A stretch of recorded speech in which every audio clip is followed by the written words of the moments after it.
thank you all very much for joining us. We really appreciate folks' interest in this important topic. And I will thank all of our panelists today for their thoughtfulness entering this and taking the time to share their experience and thoughts with us. I'd also like to thank some of the folks from the Dentons team, Connie, Sue, Katie, Talia, for all their good work. Just to be clear, social equity is an important social, legal, and business reality in the cannabis space right now. Yet it is often poorly defined, poorly designed, or executed. So today we want to take the time to speak to folks who are so highly knowledgeable about this and related issues to understand the issue and the implications better, with a focus on their experiences and possible solutions and implications for some folks who may not even be looking for solutions. So with that, let me introduce folks. Let me start with Wanda. Could you just introduce yourself, Wanda, and explain your history and how you end up here today? Sure. Thank you for doing this. Thanks to Dentons, thanks to Spur Bridges, and obviously all of the panelists that you're getting ready to meet, who are good friends of mine in this space. This is a conversation that happens a lot. And as I was thinking about this conversation over the last week, one of the things that becomes frustrating sometimes with social equity is the idea that we're forever talking about it and it seems like the movement isn't happening in ways that make sense. Each of these folks are going to be coming from a really different perspective on where we need to go with what's not working and what needs to start to working in a different way of looking at stuff. My background is I've been doing this now for 11 years. My husband and I were the first African Americans legally licensed in a state to be able to sell cannabis, grow cannabis, and manufacture cannabis. Let me be clear, we were not the first African Americans to sell cannabis. So it's been a ride. And as I think about all of the ins and the outs, and I've seen new generations of people, of business owners, of activists come into this space. And the one thing it pains me to talk about sometimes is the youth that kind of comes in and the energy that comes in. People really feel like with each step that they've created the way that's going to create that change. And I can say that after 11 years of watching wave of people come in, and they've done good work, terrific work, brought different things to the table. And yet 11 years later, it seems we're at the same place that we were 11 years ago.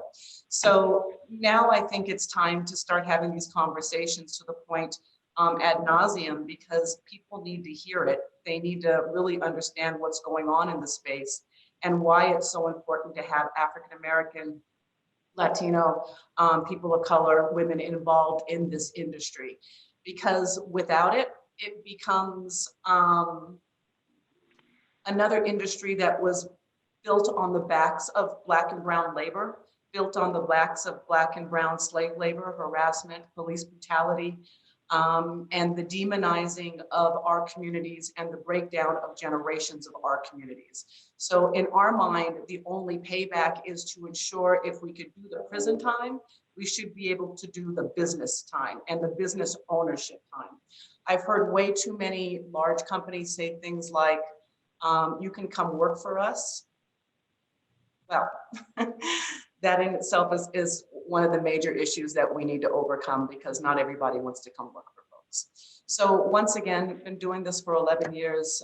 We're here in Denver, Colorado, and I'm really looking forward to hearing from the different perspectives of each of these panelists. Thank you, Wanda. And Shonda, could you introduce yourself? I sure will. My name is Dr. Shonda Macias. I'm a multi-state operator, and I've been in the industry starting in 2011 to the current time. By training, I am a biomedical researcher, but I do have an MBA in supply chain management and operational analysis. I pretty much studied natural medicines and their efficacy my entire career. And now I am doing the same thing, just in the form spectrum of medical cannabis. And so I'm really excited to be here amongst my peers who are industry leaders, thought leaders in the space, and Wanda creating this space for us to begin with. So thank you. Thank you, and thank you for all the expertise you bring. And I'm not going in any particular order, just kind of calling out folks, but Kareem, can you introduce yourself? Yeah, certainly. I'm the CEO and founder of a company called Fourth Movement, which was really stood up in this space to address social equity and to help assist people who qualify for social equity to compete at the highest level in this industry and at a sustainable level. I've got a lot of thoughts about what social equity is and what it's not, and and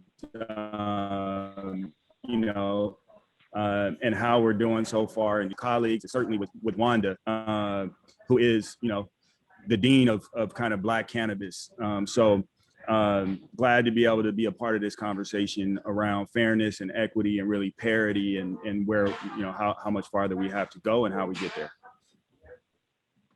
Thank you, Kareem. And Seun?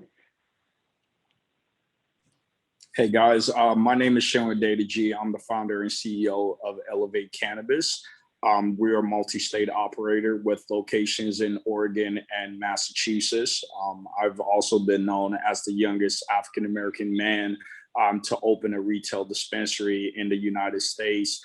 It's truly an honor to be on stage with my peers,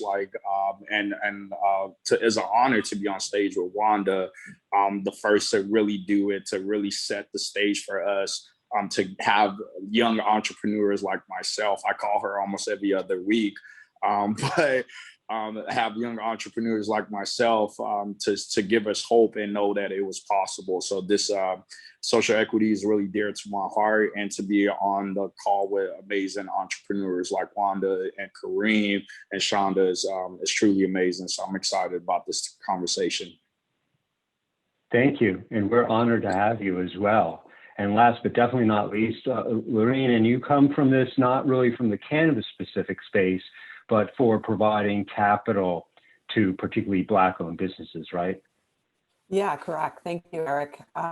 So my name's Lorene Pendleton. I am lead partner for a fund called Portfolio Rising America Fund. We invest in companies that are diverse-led. We are a fund founded of a team of all Black and Latina women. We're the first fund in the country that's led by such a diverse team. And we've looked for the best-in-class, world-class companies that have these founders that are often overlooked by traditional VCs. As an example, only 1% of VC dollars goes to African-American founded companies in this country.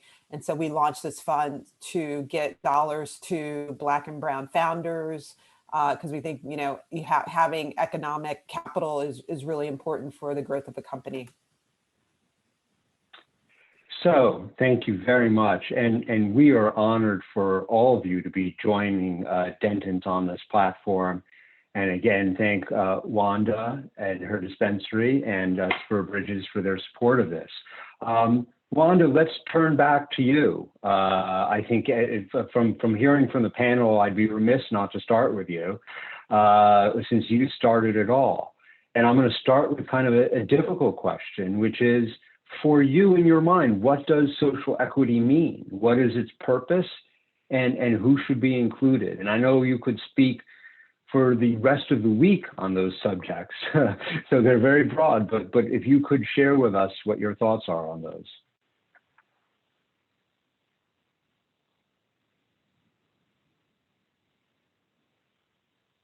Oh wait, do we have you on mute? There we go.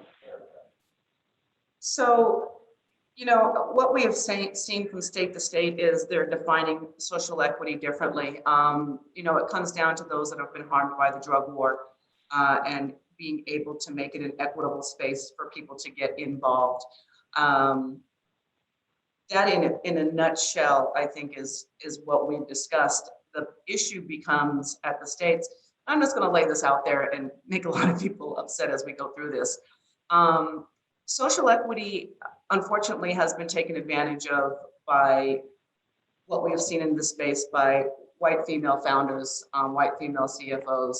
When we look at licensing on the state level, we see more and more of that demographic being able to pull more licenses than we have seen the Black and brown people, in which in our minds when we started social equity, that's what this was about, clearly, was making Black and brown owners. Unfortunately, because so many states have language that is restrictive of saying, you know, the next group of licenses that are coming out will be given to only Black and brown licensees and people that are doing it, it becomes this odd juggle of words that we have to dance around and play around on the licensing level that waters down what the true effect for social equity licensing has been about. And then we find that when you do get licensed, the issue becomes funding.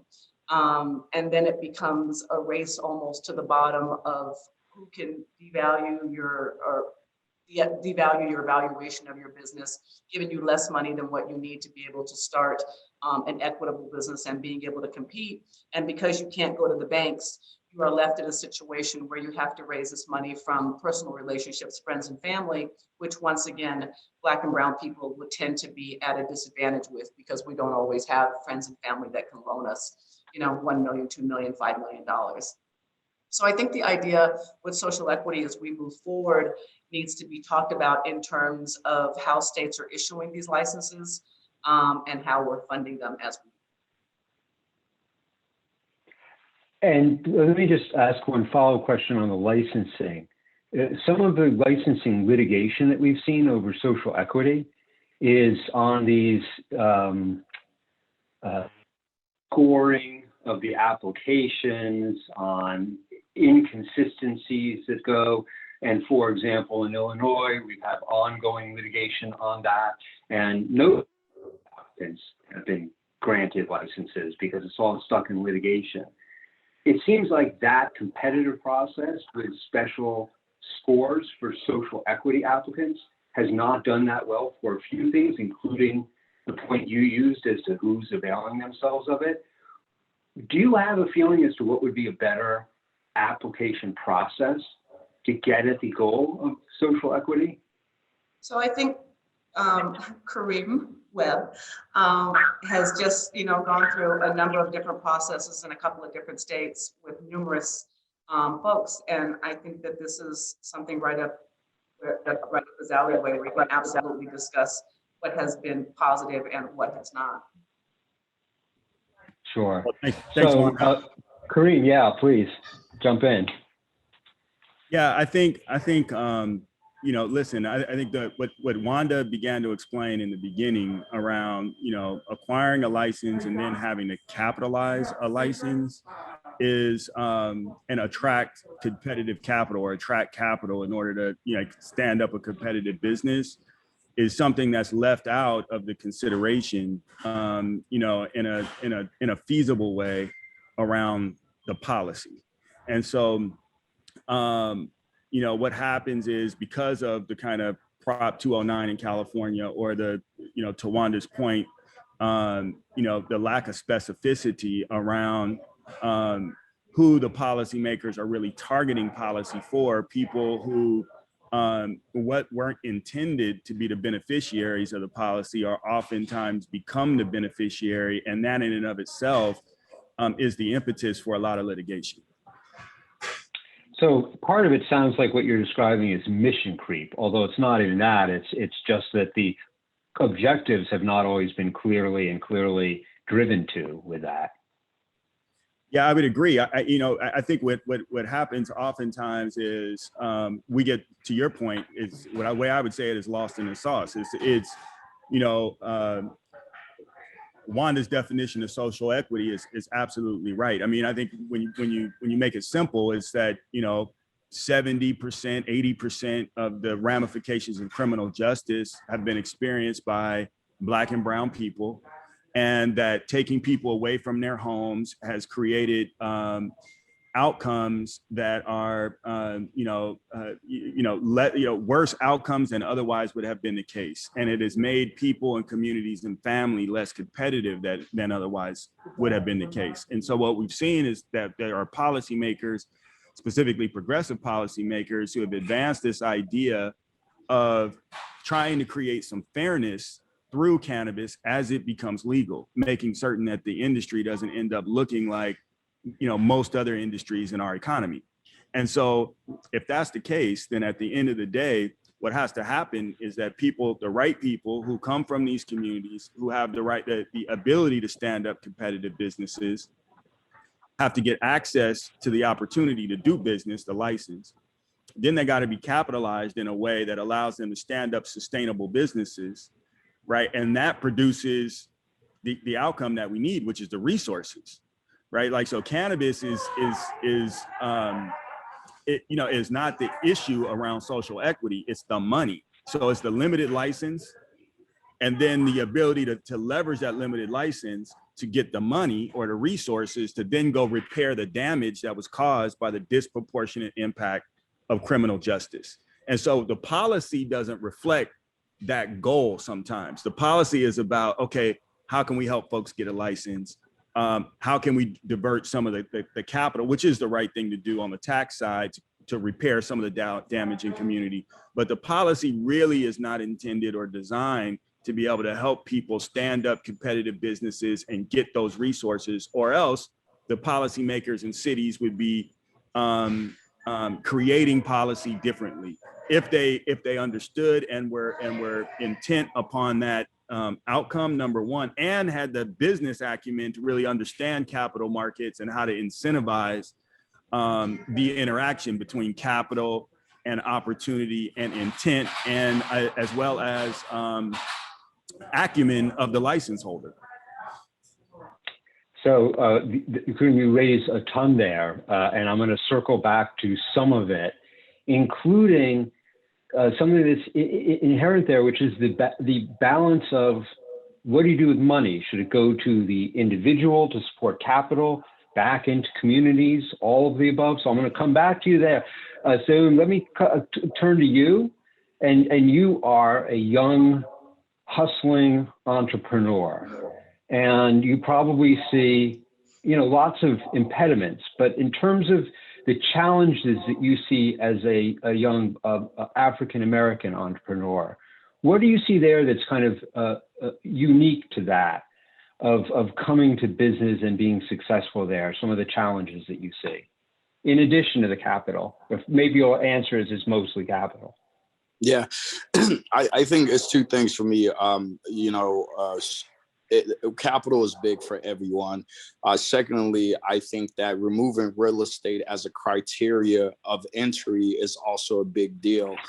When we look at states right now, when we look at states like Massachusetts, we look at cities like Boston, and the average lease cost right now is $100,000 to about $200,000 a month to pay on a building that you are not operating a business out of, right?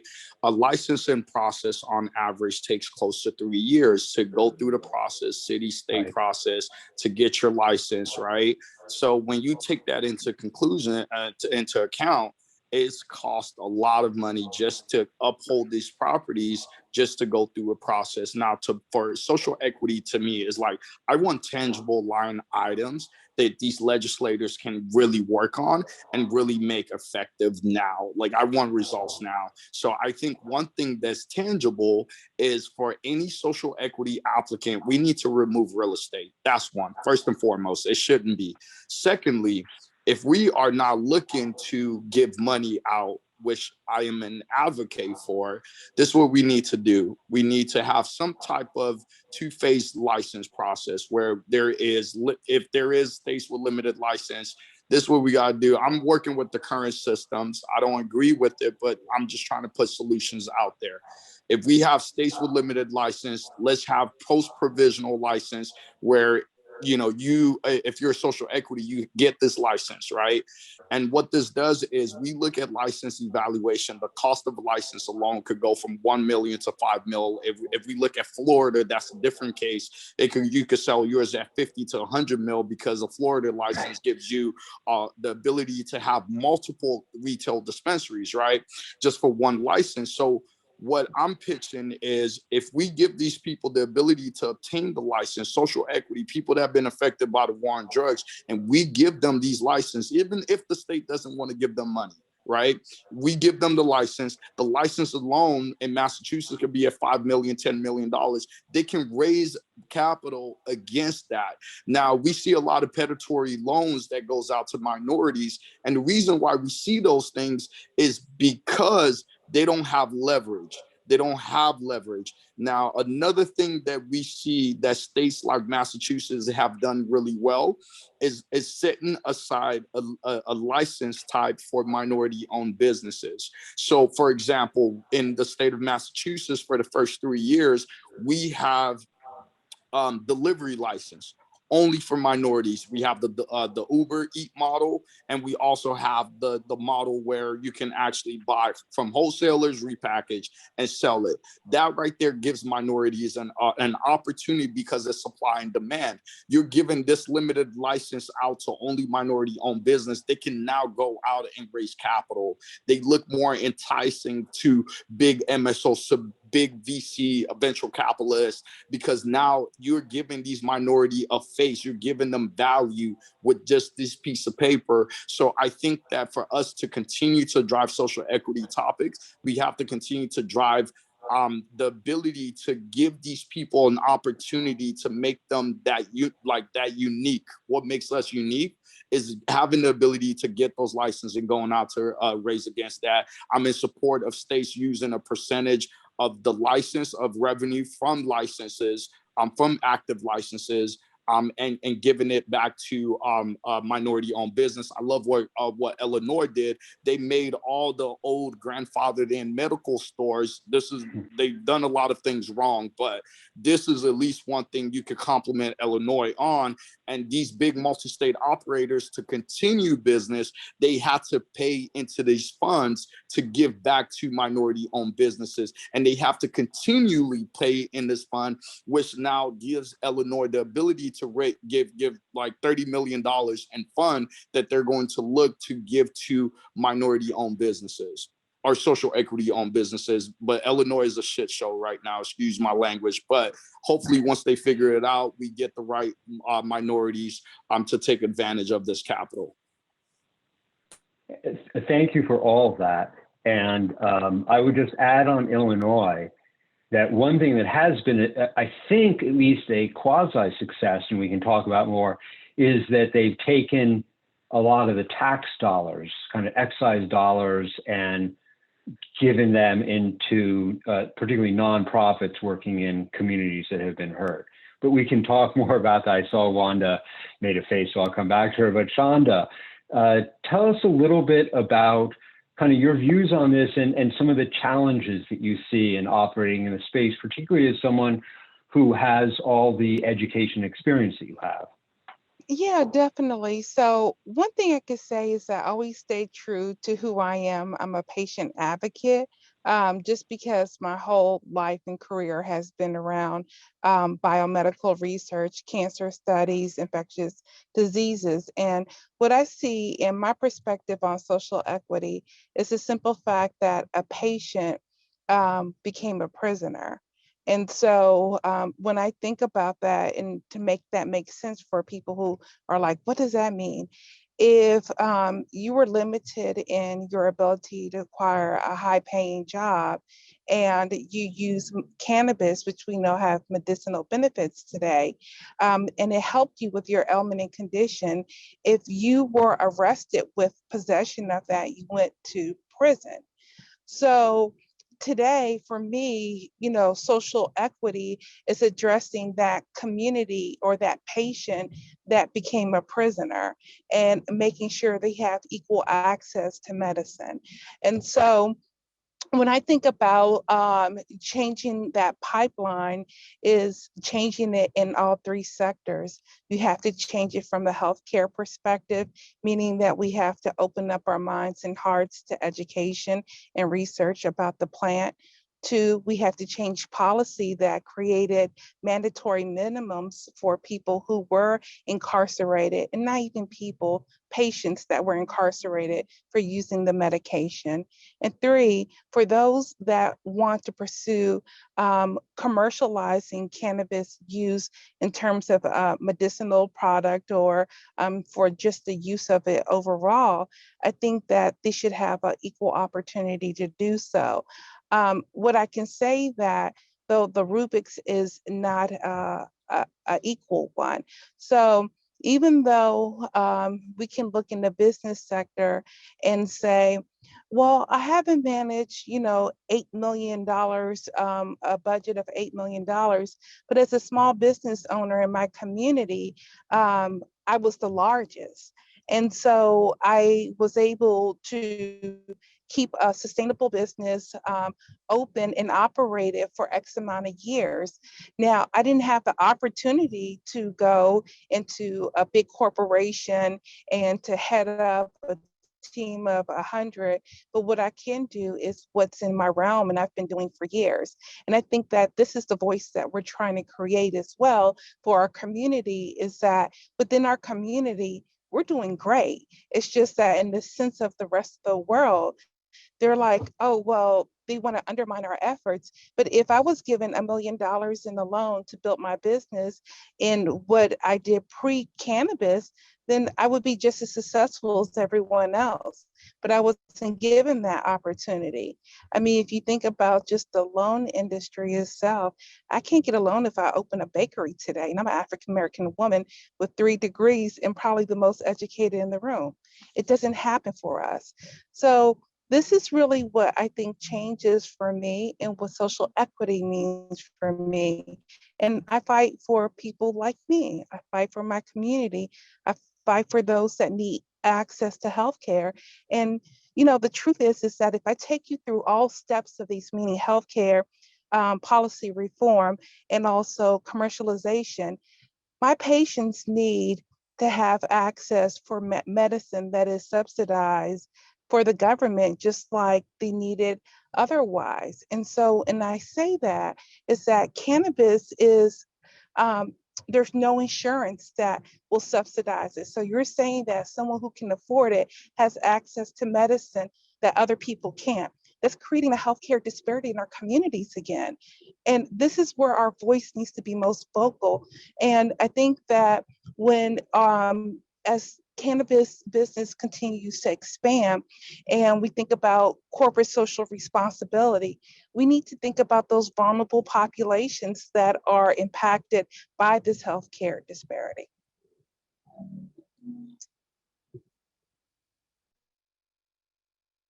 You're on mute. Eric, you're on mute. Thank you. I want to make sure I wasn't interrupting what you said, Shauna. Thank you very much. And I think it shows a little bit of how all-encompassing some of these issues are, right? I mean, we're talking a lot about ownership and capital, but these kinds of issues permeate even down to the patient level. And of course, you talk about those are patients and consumers who choose where they buy and everything like that. So it all feeds. So, Lorene, I don't mean to put this all on your lap, but you heard a lot about capital into these businesses and communities. And you're in a position to deploy capital in various ways, and obviously targeting, I think, Black-owned businesses, right, and women as well.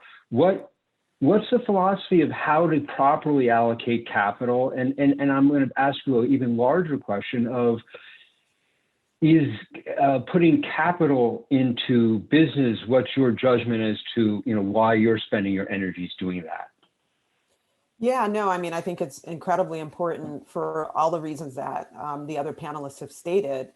For us, the challenge, I personally was interested in investing in cannabis as well as my other partners But the challenge is that because it's not, cannabis isn't legal on a federal level, you know, like that, like people, like entrepreneurs, we actually have to raise funds for our fund. And so some of our, what we call limited partners or investors in our fund, were not, you know, in order for us to get funding from them, we can't invest in, you know, cannabis types of companies, unfortunately.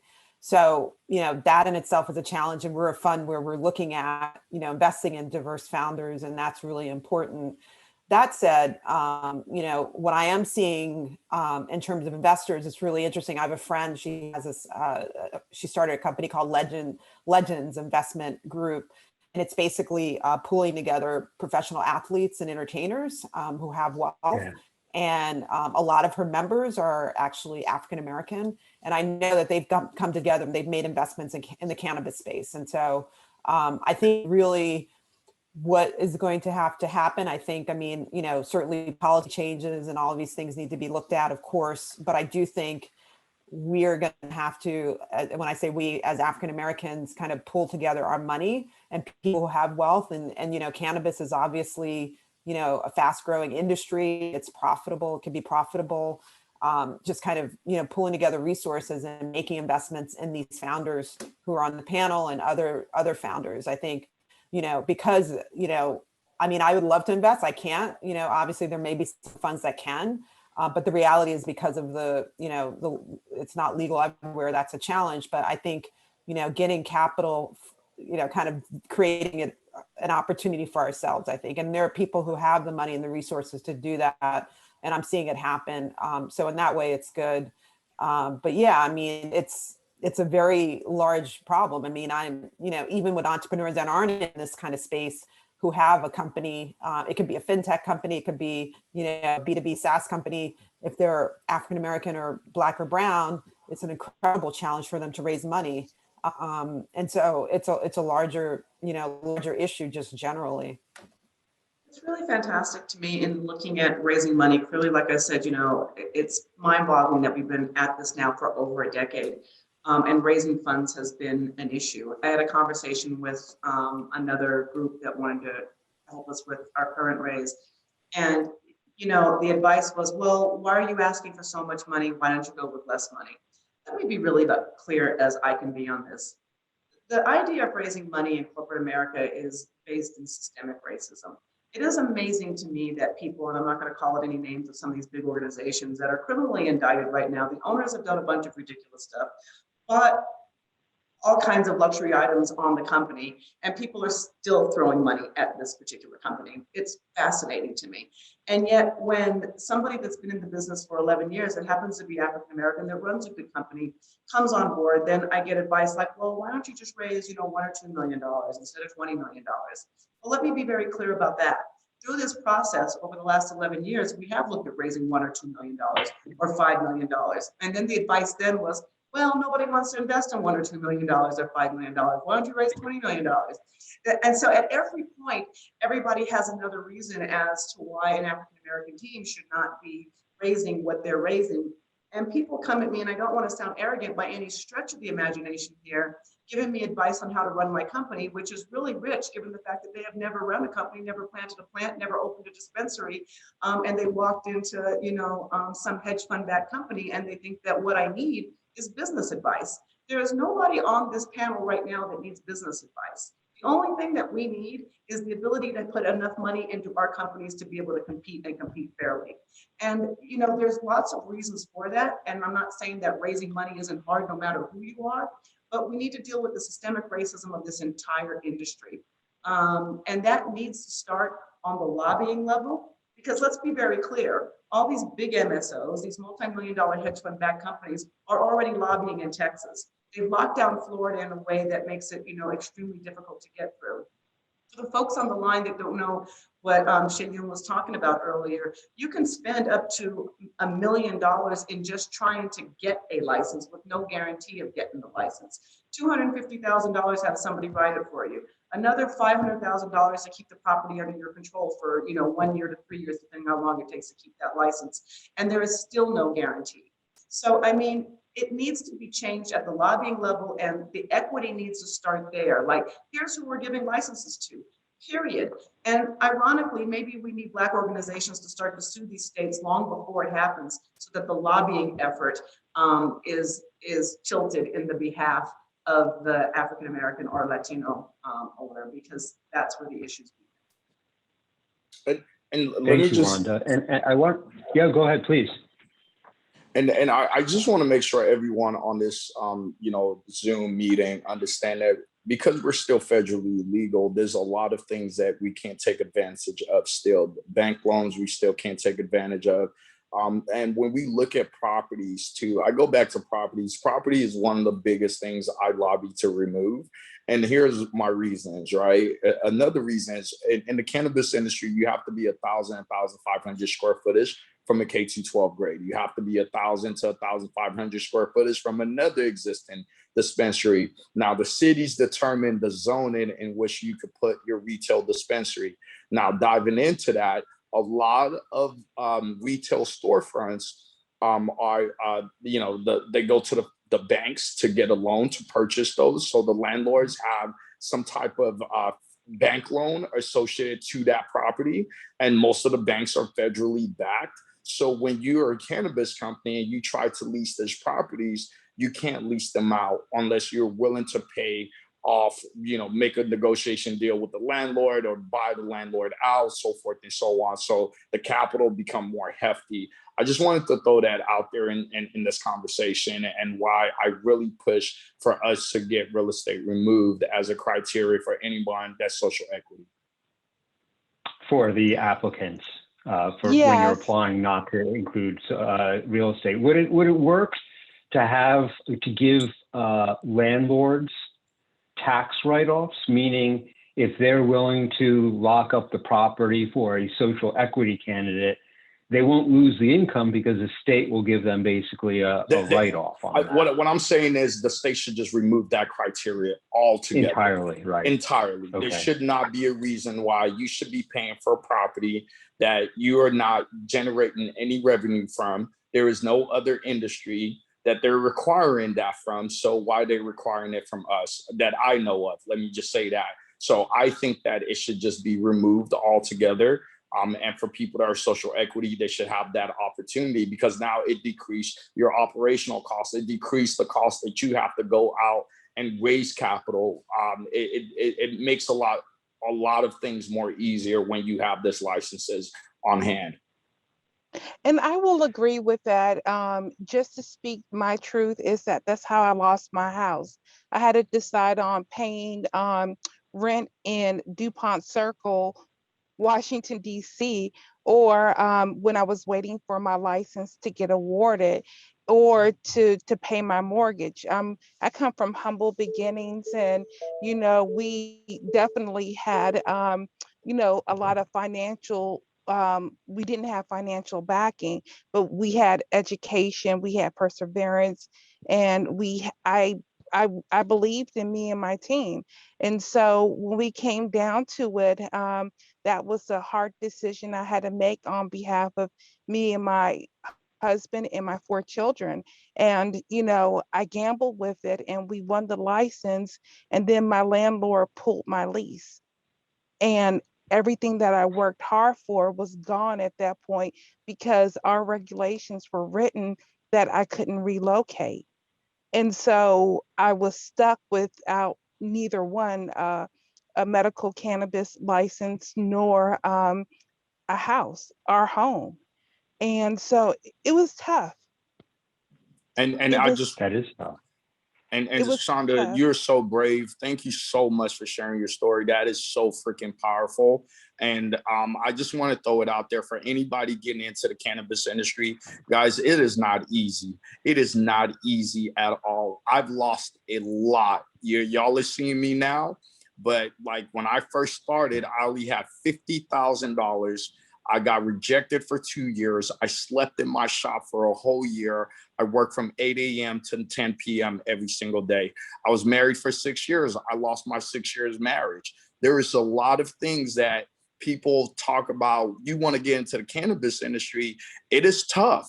it takes a lot. You have to sacrifice, and the hurdles for the Africans Americans that are in here. The reason why I respect them so much is because I might not know their story holistically, but for them to be in the position they're in as an African American man, woman, LGBTQ, whatever, it does not matter.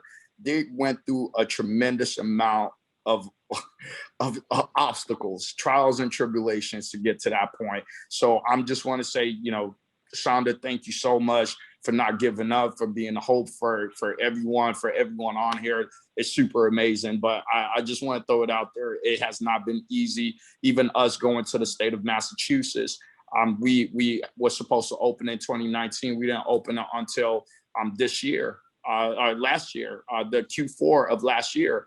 And that took us 3 years. So 3 years, no revenue coming in. The same thing that happened to Shonda happened to me. When we went out to renew our lease with our landlord in Eugene, Oregon, she pulled it from us because she wanted to sell her property. That's not her fault, right? Because she wanted to sell her property. The people that wanted to buy her property went to the bank to get a bank loan. The bank refused to give them the capital to close on the building. So we had no property. We had a dispensary, but we now had to relocate. So for a whole year, my shop in Oregon was closed. We had to find a new property. We had to go through the whole state process again. And it took us a year to reopen. I just want to let people know, like, it's not like I've made a lot of mistakes, which I call lessons. It's not easy to get into this industry. So we need assistance in the sense that we're not asking for anything that's not reasonable. We're asking for tangible things that can be executed on due to the injustice. One, just remove real estate. Remove it. There's no need for it. The license are not guaranteed. You have cities like Boston where they're giving out 80 licenses. I know people who mortgaged their homes just to lease out properties in Boston and didn't get the license. They lost everything just to pay for a building, just to sit on it, spending hundreds of thousands of dollars to come out empty-handed. So I'm going to stop right there. Thank you. Kareem, we hear through this discussion, this is such a large issue, right? I mean, and this is a challenging industry, and particularly challenging when you don't have the pool of resources that many other people, or at least some other people, have. I have said that in terms of cannabis in so many states looking at it for revenue and to fix social equity, that cannabis is no more the cure for everything than it was the problem of everything previously. And one question I have is, there's so much that can be done, and there's so much that needs to be done. And I look at, for example, the MORE Act that has job training and placement, reentry services, criminal services, literacy program, youth recreation or mentoring programs, health education programs. All those are vitally important for those communities. Most of them don't help you all with capital for your businesses. So where do we, it's a big question, but where do we balance all of that moving forward, in your opinion? I think it starts with conversations like this and the people that are on this call, and our ability to be, on one accord with respect to our advocacy, especially when we're talking about federal policy, because our federal policy makers, the Congressional Black Caucus, the Hispanic Caucus, are looking for us to tell them what ought to happen. The MORE Act has some amazing things in it, and it's got some things in it that are very concerning, and we have a new president where, by most of us would be aligned with a lot of his philosophy, and where, especially from an equity perspective, his installation of Cedric Richmond, who's basically the chief equity officer of the administration, that's all good. But the president believes in research, which means that the pharmaceuticals would have a leg up in the, given the MORE Act. And, that's a threat to anybody that's a small business owner, white, black, or otherwise, who wants to have a license and be in this space and be able to access the capital when it becomes available if we get federal legalization or descheduling. I think there's some pros and cons with respect to the MORE Act and things for us to specifically be leery of, whereas the States Act has, less in terms of from a social benefit perspective, but certainly from what would be in our interest and not getting the big pharmaceuticals involved because, we're already dealing with MSOs. You bring the big pharmaceuticals involved, we're really going to be cut out. So, that's what I think. Listen, we have the ability to, as the first movers in the industry generally, I've been to the Congressional Black Caucus, think tank in Mississippi is where I met Wanda, right? So I know that these policymakers, the Karen Basses of the world, and are interested in what we have to say, want to learn from us, and our point of view will be taken into consideration as the policy is crafted.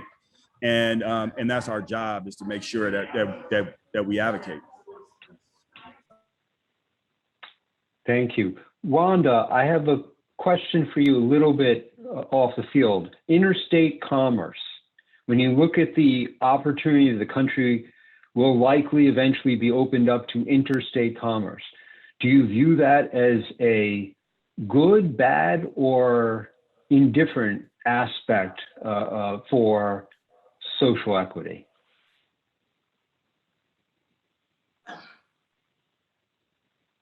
I mean, interstate commerce is going to be good for business, but it's also going to be good for big business. It's going to be good for the big MSOs. There was a quote, and I'm going to butcher it, and I can't remember who said it, but while we're all fighting for equity, while we're all fighting for it to get our foot in the door, these other companies are gaining market share. So a good example is Colorado just did a social equity program. 11 years into it, we just funded a social equity program for $4 million. Here in Denver, they're allowing 8 new dispensary licenses to come on board, yet Denver is completely maxed out with the 1,000 square feet piece, so there is nowhere to put 8 dispensary licenses. So now all of the big white firms are touting, oh, we've done this in Colorado, Well, it's a joke, because there's nowhere to grow in Colorado. The only thing that you can do in Colorado is come up with a fund large enough to go out and buy 89 dispensaries, and trust me, some of these big MSOs have got, 80 dispensaries, 65 dispensaries, 5 different facilities, 20 grow facilities. So yeah, is interstate commerce going to be better? Is it better to be able to have one facility in Colorado that I can ship product to, Michigan, Maine, and California? Sure, it's a great idea. If we don't have our foot in the door and we're still fighting for equity, when legalization finally drops, it's going to be a situation of putting us further behind the 8 ball, unless the SBA and banking are prepared to stand up with multi-millions, maybe billions with a B, dollars to give to Black and brown businesses. And once again, I still have to keep coming back to, and I need to be really clear that we need to fix this white female loophole when it comes to any kind of action that is made for Black and brown people to level the field, because the white female loophole has taken advantage of just about every possibility and has pushed out almost every Black and brown business from taking advantage of that situation. So it's time to change that aspect. And it's time to look at the people who have truly been harmed, the people who are truly trying to get their foot up. But like I said, if we're just trying to get our nose in the door and the other folks are developing market share while we're still trying to get licensed, well, it becomes, once again, even a more difficult process. But sure, will federal legalization help? Hopefully. Hopefully. Yeah. Hopefully. Thank you. Lorraine, I had a question I want to come back to you on. You mentioned the Legends Fund. For most of the money that you're deploying, is it coming from African Americans to deploy into African American communities, or is it coming? Where are you getting your money from? Because I did hear an interesting theme today of, some of this just finding money within the community, pulling resources and that sort of thing. So I wanted to come back to that question and ask you that. It's actually a mixture. So we have quite a few different types of, so we have actually 250 investors across our fund, and some are, family offices, institutional investors, and some are individuals. We actually have four, which I'm so proud of. We have four African-American women. Each of them raised over $1 million, which is actually less than 100 Black women in this country have raised over $1 million for their startup. So I have four of those women who raised over $1 million, and they all had exits. So they're, had exits, they're wealthy, and they invested in my fund. So it's a mixture. We've got, Motley Fool Ventures is an investor. We've got some family offices. We have individuals, Black, white, like it's all over the map. But basically what we're doing resonated with everyone who invested. And, I'm pleased to say we actually launched the fund in October 2019. And so before, everything that happened, before the pandemic, and then everything that happened this summer with, social justice movement, we were already, kind of doing this. And I myself have been an angel investor in this space for 8 years. And then I decided to launch a fund. So yeah, basically everyone who invested believes in what we're doing, believes in it's important to get capital in the hands of Black and brown founders, and that the way, how we talk about the fund is we're going to narrow the wealth disparity by creating more entrepreneurs and having them, funding these entrepreneurs. And my fund is a prime example. We have four of these Black women who are under 100, have raised over $1 million, who invested in my fund because they had the wealth to do so. And so we need to, the network effect, create a ton of those things that are happening, and people who can invest in, my panelists and my fund, and I can go out and invest in, great entrepreneurs.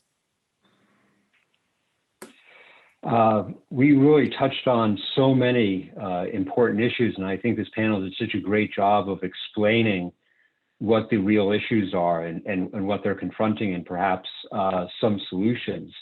Would like to, I know we're really tight on time, but kind of like to give folks an opportunity to kind of close out if they'd like to. So in no particular order, Kareem, can we start with you? Yeah, absolutely. I'll come back to, the thing that's going to direct the outcomes here is the policy, because the policy, is what it really is what creates the market and the guardrails for what's possible, how capital, who gets the opportunity, how, the opportunity will meet capital the capital that exists in this space, which is limited, and extremely competitive. So the policy matters. And that I would just stand up again, that our policy needs to be directed toward the outcome that we want, that each one of these licenses is limited, right? So we've got a finite amount of these set aside licenses, and it's in our interest that each one of these licenses is optimized in order to get the most out of it, so that we can make the biggest difference to reverse the negative impacts of the disproportionate application of criminal justice in our communities. And that's in everybody's interest, not just Black and brown people.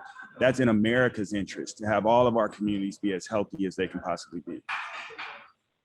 Yeah, I think that's something that we haven't actually stated here, but it goes without saying. This is in everyone's interest, is the view, is my view. And so everyone should have a vested interest in this. Seun? Certainly you've shared a really important point here today on the real estate, and that's a real tangible thing that going forward folks can do to make a real difference. But I'll hand it back to you for some closing comments. Yeah, I think Kareem said it really. We need to be in a room when these policies are being written. A lot of times we have big MSOs representing us, and we don't really have our people representing us when these laws are being written. So more than ever before, we just need people that are active members of the cannabis industry that have actually operated a cannabis company. We need them in these rooms just as we need our activists in the room, because there's different viewpoints that they bring to the table that, you know, some people that have never ran a business might not have. So we need the both to really move this forward. And we need everybody that supports social equity to continue to fight, whether white, black, blue, purple. We appreciate you guys for the support. And let's keep continuing the fight to move in the right direction.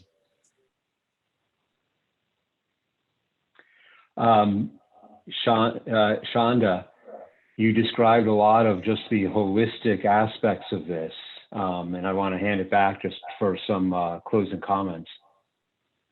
Well, I'm gonna take it again from a healthcare perspective, which I think that social equity should include some type of subsidy or some type of consideration for our vulnerable populations that can't afford the medicine.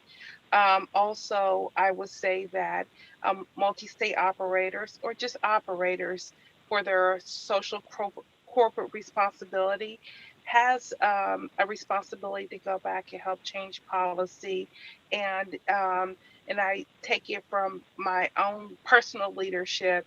Decriminalization is very important to break up that pipeline. So I work very hard with mayors to help create policy to decriminalize medical cannabis and cannabis usage period, because all cannabis is medical. And so with that, I just say that those that want to be in the industry that are Black and brown minorities like myself, that I welcome you into it. I encourage you to participate. It's not an easy thing because of institutional racism and unseen barriers that we don't know is up against us, but we're working very hard to push those aside, those barriers, like we are in mainstream America with our movement, like Black Lives Matter. And this social movement, it's going to be important that we do it collectively in cannabis in order to change the trajectory where I don't need to worry that one day my son will get in prison because he has cannabis. Right, and we haven't spoken as much today on the reparative justice aspects, but of course they're tied in. Wanda, I want to come back to you just for a final question that we've gotten. And I am recognizing that it could be kind of like dropping a stick of dynamite at the end, but I'm going to ask it to you anyway, which is the question we've gotten is on, do you see a fair way for social equity applicants to partner with MSOs, right? I mean, you've spoken about what MSOs are doing at the same time, and I know we're not looking to judge intent or anything here, but you've seen some MSOs kind of try to do something like have incubators or provide money. Is there some utility there? Is there something that could be positive from that, or is that a fool's errand? Good question. I saw that just pop up. So, you know, you're asking large white firms to create their competition, to give us enough money to get us up and going, but not ever having enough power to be bigger than or take too much market share from those folks that are already doing these large deals. I don't know. I guess it depends on the investment from the MSO and who they want to work with. But what did we just see in Massachusetts, and the same thing that we've seen here in Colorado? The MSOs that are claiming to help then turned around and sued the social equity applicants or the state for giving a leg up to the social equity applicants. And we've seen some of the same behavior here in Colorado. I think the thing that we need to look at, once again, we go back to policy, not just federal policy, but local policy. One of the things that drives me nuts, and I keep telling folks, keep an eye on Colorado, because these MSOs coming into Colorado that own 80 dispensaries, 120 dispensaries, all the money that they're making here, which we sold $2 billion worth of cannabis last year, is all being used to lobby in New York, in California, in Texas, in Florida. So, you know, that Colorado connection is changing what's happening across the United States. But the crazy thing that I find here in Colorado is, and it may have changed recently, I'm not exactly positive, so don't quote me, but up until about a year ago, you could own one liquor store in Colorado. If you had a liquor store license, you could have one. And now it might be up to 3. So tell me why you could have 80 dispensaries. Why is that? You know, and while I don't know that there needs to be a tight limit on it, it does need to be some type of limit to be able to allow for the beginning of this industry to start as equitable. Because as long as I now have, there's only 11 or 12 states, New Jersey just legalized, that are licensed right now. If I've got 80 dispensaries in Colorado, the kind of cash flow that gives me to go wreak havoc in every other state, which means that, Kareem, before you even get into Illinois, I already got 24 dispensaries over there. Before we even get into New York, I've already got 17 properties locked up and ready to go. So, I mean, yeah, competition, sure. It becomes kind of an absurd thing when we give people a blank check to run with it. And the fact that that horse is already out of the pen, the only way to stop it is for legislators now to say no to these big MSOs coming in and limiting when people can grow, especially in the beginning of an industry. I'd like to, agree. if you have time to add to that, I'd just like to submit that social equity is inherently in conflict with the charter of a publicly traded company who is about market share, right? And so I don't know that a MSO can, that what is in their interest is in the same interest of advancing the cause of social equity. I think that there's an inherent conflict there. I think that as it relates to them being vertically integrated on the supply chain side, I think there are other ways that there can be synergy, shelf space agreements and others, incentivizing investment. I think, RFP processes to incorporate third parties who have the cultural competency and the acumen to maybe supplement some licensees who might not, as single store operators or as single unit dispensaries or as micro licensees, which are, again, inherently, not stood up to be, not legislated to be competitive in the marketplace. To be able to group those folks and those opportunities together so that they, kind of together could be competitive and have the economies of scale necessary to attract capital and do all the things you need to do to make the most out of each one of those license opportunities.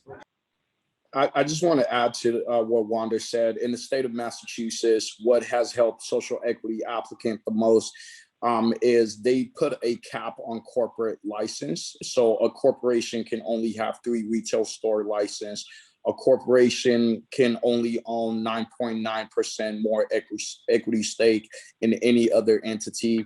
And that has worked really well for the state of Massachusetts. I know a lot of people don't see it right now, but maybe because I'm boots on the ground, there is a lot of minority-owned business. They're about to open their doors in the state of Massachusetts before the end of 2021, which I believe is going to make Massachusetts one of the fastest moving, most social equity forward state in the United States. But I see it. I'm boots on the ground. And that has really helped a lot of social equity applicants to get an opportunity to be in business. Well, I thank you all. This has been really an outstanding panel. And I really thank you for sharing your experience and wisdom and for being pioneers in this area as well. So we really are deeply honored to have you take part in this. And I hope it's the beginning of a continuation of an incredibly fruitful discussion. So I thank you, and I thank our audience for joining us, who most stayed on after time, obviously very interested in what you have to say. So I really thank you all. And with that, we'll close up the program.